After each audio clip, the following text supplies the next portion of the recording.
Hello दोस्तों, आप सभी का दिल से स्वागत है हमारे चैनल पर। आज हम फिर से डूबते हैं बरसर्क की अंधेरी दुनिया में जिसे महान कलाकार केंटारो मियुरा ने रचा है। अब इस चैप्टर की शुरुआत करते हैं। एक स्कैफोल्ड पर एक आदमी जिसका नाम डाल है लोगों की भीड़ के सामने घोषणा करता है कि उसके पास खड़ी महिला को हेरेसी का आरोपी माना गया है।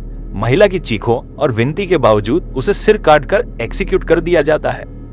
डाल अपने सुपीरियर काउंट के पास लौटता है जो स्कैफोल्ड के पास एक कवर्ड थ्रोन पर बैठा है। वो प्राइवेटली पूछता है कि क्या वो बहुत ज्यादा लोगों को मार रहे हैं। काउंट जवाब देता है कि वो हेरेटिक्स को इसलिए मारता है ताकि बाकी सब्जेक्ट्स को फायदा हो। गट्स भीड़ में मौजूद होता है और वो उस लड़की का सिर उठाता है जो स्कैफोल्ड से लुढ़क कर नीचे गिरा था।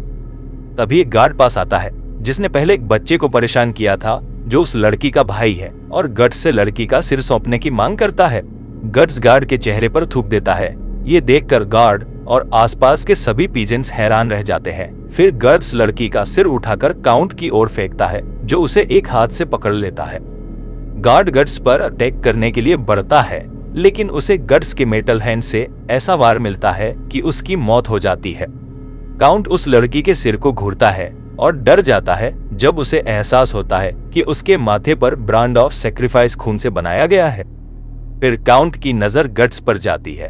गट्स अपने ब्रांड से बहते खून को लेकर अपनी गर्दन पर एक सीधी लाइन खींचता है और वहां से चला जाता है। काउंट इस हरकत को समझ जाता है ये एक वॉर डिक्लेरेशन है और फिर वो लड़की का सिर अपने नंगे हाथों से कुचल देता है। गट्स टाउन में दौड़ता है लेकिन आखिरकार कई गार्ड्स उसे घेर लेते हैं। गट्स अपनी मैसिव स्वॉर्ड से उनके प्लेट आर्मर को चीरते हुए उन्हें आधा आधा काट देता है।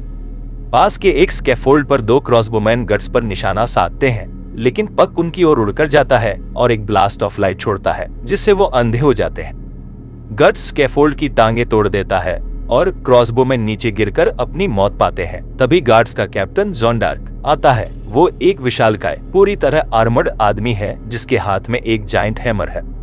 जॉनडार्क अटैक करता है लेकिन गट्स आसानी से बच निकलता है और जॉनडार्क गलती से अपने ही कई सोल्जर्स को मार देता है। फिर भी जॉनडार्क लगातार अटैक करता रहता है। आखिरकार वो गट्स को एक ब्रिक वॉल और अपने बीच फंसा देता है। वो अपना हैमर घुमाकर आखिरी वार करने की कोशिश करता है लेकिन गट्स अपनी जायंट स्वॉर्ड से उसे रोक लेता है। गट्स का हथियार ज्यादा ताकतवर साबित होता है। जॉनडार्क के हैमर का शाफ्ट मुड़ जाता है और उसका हेड टूटकर श्रैपनल बन जाता है जो जॉनडार्क के चेहरे पर जा लगता है। जॉनडार्क दर्द से जमीन पर गिर जाता है और गट्स उसके चेहरे पर एक किक मारता है लेकिन सोल्जर्स की भीड़ खत्म होने का नाम नहीं लेती और गट्स के पास कोई एस्केप प्लान नहीं होता। अचानक दो स्मोक बॉम्ब्स गिरते हैं और ब्लैक स्वॉर्ड्समैन और सोल्जर्स के बीच फट जाते हैं। धुएं में छिपा हुआ एक छोटा बैंडेज्ड और क्लॉक्ड आदमी गट्स को पुकारता है और उसे एक छोटे बाट कलवर्ट की ओर इशारा करता है। गट्स उसकी बात मानकर अंदर चला जाता है। जब धुआं साफ होता है सोल्जर्स को पता ही नहीं चलता कि गट्स कहां गया। गट्स उस बैंडेज्ड आदमी का पीछा करते हुए उसकी हिडन लेबोरेटरी तक पहुंचता है। वहां अजीब अजीब चीजें भरी होती हैं। अनजान जानवरों के स्केलेटन जार्स जिनमें आंतें रखी हैं और पक के लिए सबसे डरावनी बात डेड एल्विस। बैंडेज्ड आदमी बताता है कि उसकी ये कलेक्शन उसकी पुरानी प्रोफेशन से जुड़ी है। वो पहले एक फिजिशियन था।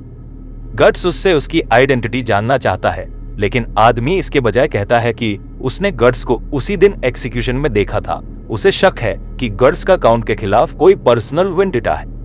गट्स गुस्से में उसका वॉकिंग स्टिक लात मारकर गिरा देता है और वो आदमी मुंह के बल जमीन पर गिर जाता है। शुरुआत में पक गट्स की इस क्रूरता से हैरान और परेशान हुआ। गट्स की नजर अचानक डर में बदल जाती है जब वो बैंडेज्ड आदमी का चेहरा देखता है। उसकी पट्टियां गिर चुकी होती हैं और पता चलता है कि उसका आधा चेहरा गायब है। इसके अलावा उस आदमी की दोनों टांगे प्रोस्थेटिक हैं।